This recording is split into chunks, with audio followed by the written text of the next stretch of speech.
The restriction on the number of circuits on a 30-amp feeder in National Electrical Code, or NEC, section 225.39 E is due to a concern for voltage drop. When current flows through a wire, it encounters resistance. This resistance causes a voltage drop along the length of the wire. The longer the wire and the higher the current, the greater the voltage drop. The NEC limits voltage drop on branch circuits to 5% for lighting circuits and 3% for motor circuits. Exceeding these limits can result in poor lighting performance, overheating of motors, and other problems. A 30-amp feeder can supply a maximum of 2 circuits because each circuit's maximum load is limited to 80% of the feeder ampacity. This is to ensure that the voltage drop on each circuit does not exceed the NEC limit. For example, a single 120-volt 20-amp circuit draws 2400 volt amps. 2 such circuits would draw a maximum of 4800 volt amps. However, the maximum load allowed on a 30-amp feeder is 30 amps times 240 volts, which equals 7200 volt amps. Therefore, the feeder could not supply more than 2 20-amp circuits without exceeding the maximum voltage drop limits. The voltage drop on the feeder itself must also be considered. The length of the wire run from the feeder to the load is a significant factor in voltage drop. Using larger wire sizes can reduce voltage drop. The NEC restriction on the number of circuits on a 30-amp feeder is intended to prevent excessive voltage drop, which can adversely affect the performance and safety of electrical equipment. Considering voltage drop is crucial in electrical installations. Voltage drop is the decrease in voltage that occurs as electricity flows through a conductor. This phenomenon is caused by the resistance of the wire, and it becomes more significant with longer wire runs and higher current. The National Electrical Code sets limits for voltage drop to ensure efficient and safe operation of electrical equipment. Firstly, understanding the cause of voltage drop is essential. All conductors have some level of resistance. When current flows through a wire, this resistance causes a portion of the electrical energy to be converted into heat, resulting in a voltage drop. The amount of voltage drop is directly proportional to the current, the length of the wire, and the resistance of the wire. The formula for voltage drop is voltage drop equals current times resistance, or volts equals amps times ohms. Secondly, voltage drop can have several negative effects on electrical equipment. Insufficient voltage can cause lights to dim, motors to run hotter and less efficiently, and electronic devices to malfunction. In extreme cases, excessive voltage drop can lead to equipment failure and pose a safety hazard. Therefore, maintaining voltage within acceptable limits is crucial. Thirdly, the NEC provides guidelines for allowable voltage drop in branch circuits and feeders. For branch circuits, the NEC recommends a maximum voltage drop of 3% for lighting, heating, and power loads, and 5% for feeders.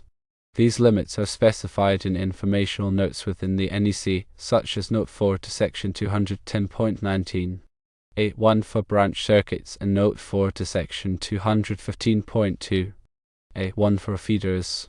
Fourthly, to mitigate voltage drop, several strategies can be employed. Using larger wire sizes reduces the resistance per unit length, thereby decreasing voltage drop. Shorter wire runs also minimize voltage drop, as the total resistance is proportional to the length of the conductor. Additionally, minimizing the load current can help reduce voltage drop, as the voltage drop is directly proportional to the current. Fifthly, consider an example to illustrate the impact of voltage drop. Suppose a 120-volt circuit with a 100-foot wire run supplies a 10-amp load. If number 14 American wire gauge copper wire is used, the voltage drop would be significant, potentially exceeding the NEC recommended limits. However, if number 10 American wire gauge wire is used instead, the voltage drop would be substantially reduced, ensuring that the voltage at the load remains within acceptable limits. Sixthly, the NEC provides tables and formulas to assist in calculating voltage drop. These resources allow electricians and engineers to accurately determine the appropriate wire size for a given application, taking into account the load current, wire length, and allowable voltage drop. Using these tools ensures that electrical installations comply with NEC requirements and operate efficiently and safely. Seventhly, voltage drop calculations should consider the entire circuit, including both the outgoing and return conductors. The total length of the wire run is twice the one-way distance from the source to the load, as the current must travel to the load and back. Therefore, accurate measurement of the wire run is essential for accurate voltage drop calculations. Eighthly, in addition to wire size and length, other factors can affect voltage drop. Poor connections, such as loose terminals or corroded contacts, can increase resistance and contribute to voltage drop. Therefore, proper installation and maintenance of electrical connections are crucial for minimizing voltage drop and ensuring reliable operation. Ninthly, voltage drop can also be affected by the type of conductor material. Copper and aluminum are the most common conductor materials, with copper generally offering lower resistance than aluminum for the same wire size. However, aluminum is lighter and less expensive than copper, making it a suitable choice for some applications, provided that appropriate adjustments are made to account for its higher resistance. Tenthly, in summary, voltage drop is an important consideration in electrical installations. By understanding the causes and effects of voltage drop, and by following the guidelines and recommendations of the NEC, electricians and engineers can design and install electrical systems that operate efficiently, safely, and reliably. Key factors include wire size, wire length, load current, and conductor material. Paying attention to these details ensures that voltage drop remains within acceptable limits, preventing performance issues and safety hazards. The NEC limit and the number of circuits on a 30-amp feeder is directly related to the principle of voltage drop. Voltage drop, as we've established, is the reduction in voltage along a conductor due to its resistance. The longer the conductor and the higher the current, the greater the voltage drop. The NEC aims to limit voltage drop to ensure that electrical equipment operates correctly and safely. When a 30-amp feeder is supplying multiple circuits, each circuit draws its own current. The more circuits connected to the feeder, the higher the total current flowing through the feeder conductors. This increased current leads to a greater voltage drop along the feeder. If the voltage drop is too high, the voltage at the end of each circuit may be too low for the connected equipment to operate correctly. For example, lights may dim, motors may run slower, and electronic devices may malfunction. To prevent excessive voltage drop, the NEC limits the number of circuits that can be connected to a 30-amp feeder. This limitation ensures that the total current drawn by all the circuits does not exceed a certain level, thereby keeping the voltage drop within acceptable limits. The specific limit of 2 circuits on a 30-amp feeder, as mentioned in NEC section 225.39. B is based on the assumption that each circuit will be loaded to a certain percentage of the feeder's capacity. This percentage is typically 80%, as specified in NEC section 210.23. A. This 80% rule is designed to prevent overloading of the feeder and to provide a safety margin for voltage drop. When calculating the allowable load on a 30-amp feeder, we multiply the feeder's ampacity by the voltage to obtain the total volt amps that the feeder can supply. For a 120/240 volt feeder, the calculation is 30 amps times 240 volts, which equals 7,200 volt amps. Assuming that each circuit is loaded to a maximum of 80% of its capacity, we can determine the maximum number of circuits that the feeder can supply without exceeding the voltage drop limits. For example, if each circuit is a 20-amp 120 volt circuit, its maximum load is 20 amps times 120 volts, which equals 2400 volt amps. 2 such circuits would draw a total of 4800 volt amps, which is less than the 7200 volt amps that the 30-amp feeder can supply. However, if we were to add a third 20-amp circuit, the total load would be 7,200 volt amps, which is equal to the feeder's capacity. In this case, the voltage drop may exceed the NEC limits, especially if the feeder conductors are long or undersized. Therefore, the NEC restricts the number of circuits on a 30-amp feeder to 2 to ensure that the voltage drop remains within acceptable limits. It's important to note that the NEC allows for some flexibility in the number of circuits on a feeder, provided that the voltage drop is calculated and shown to be within the NEC limits. This flexibility is allowed under NEC Section 215.2, which permits the use of engineering supervision to determine the appropriate feeder size and number of circuits based on the specific load requirements. However, in the absence of such calculations, the NEC default limit of 2 circuits on a 30-amp feeder should be followed to ensure safety and compliance. Firstly, NEC Section 225.39.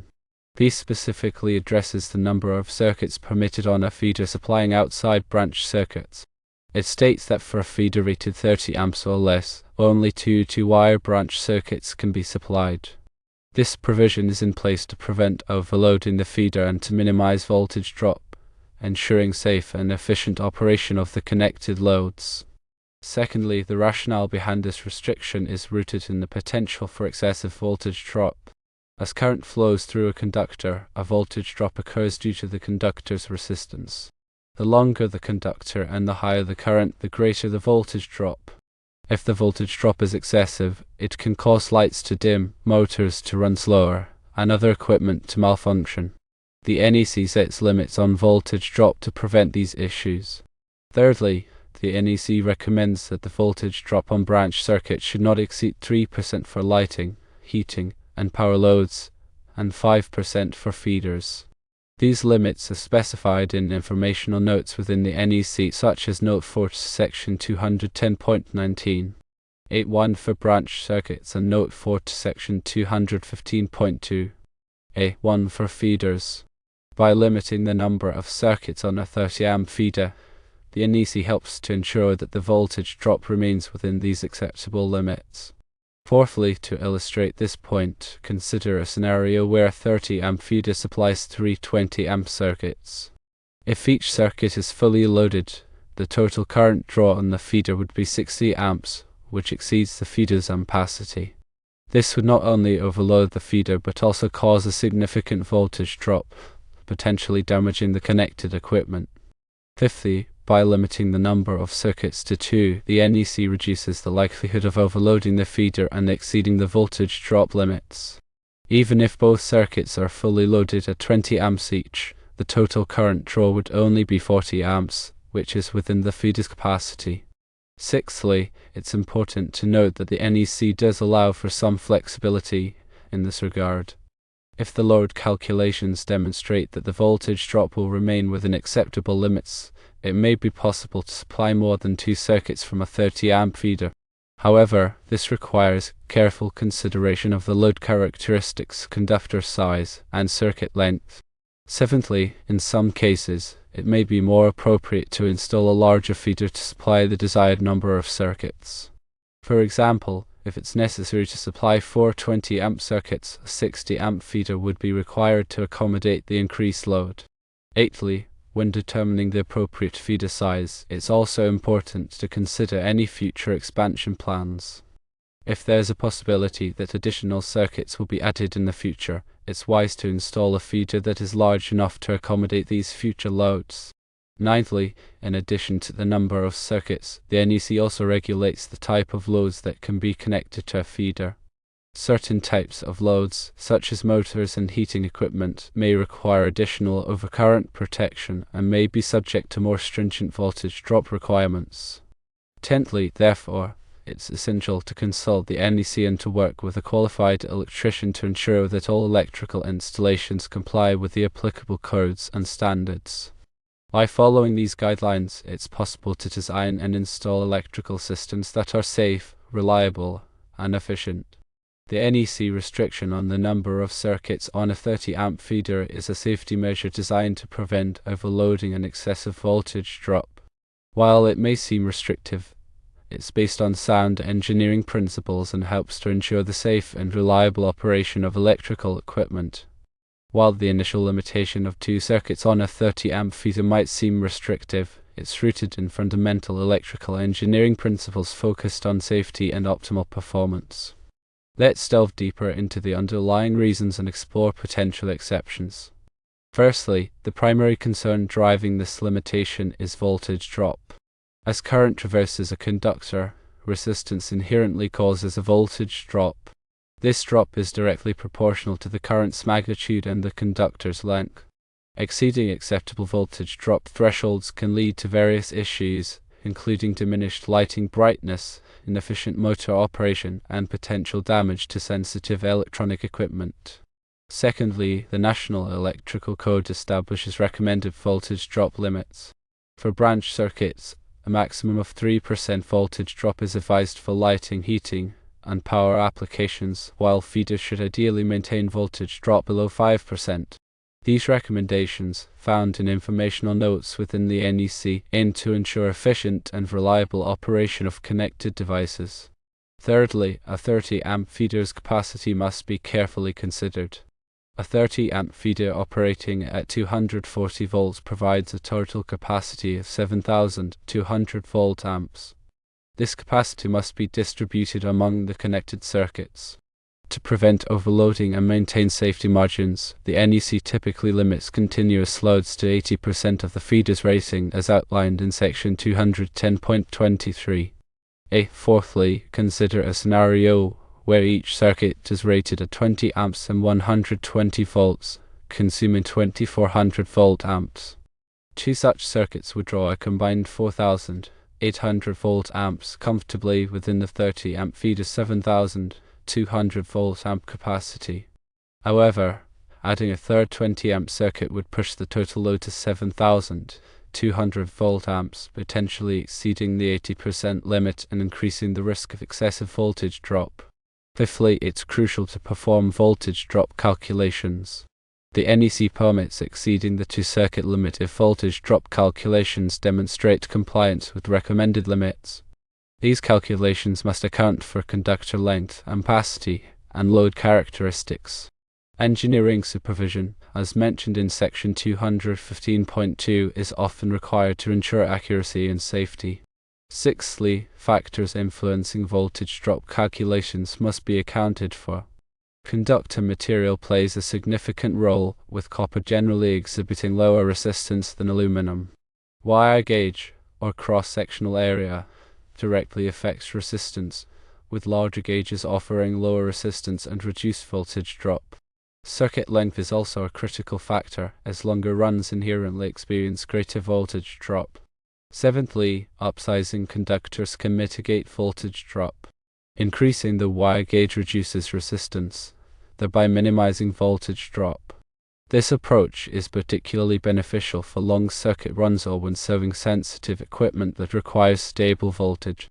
However, upsizing conductors increases material costs and may necessitate larger conduit sizes. Eighthly, shorter circuit runs reduce voltage drop. Minimizing the distance between the feeder and the connected loads reduces the overall resistance and voltage drop. This can be achieved by strategically locating the feeder closer to the load center or by rearranging circuit layouts. Ninthly, load balancing across circuits can improve efficiency. Distributing the load evenly among multiple circuits reduces the current flowing through each individual conductor, thereby minimizing voltage drop.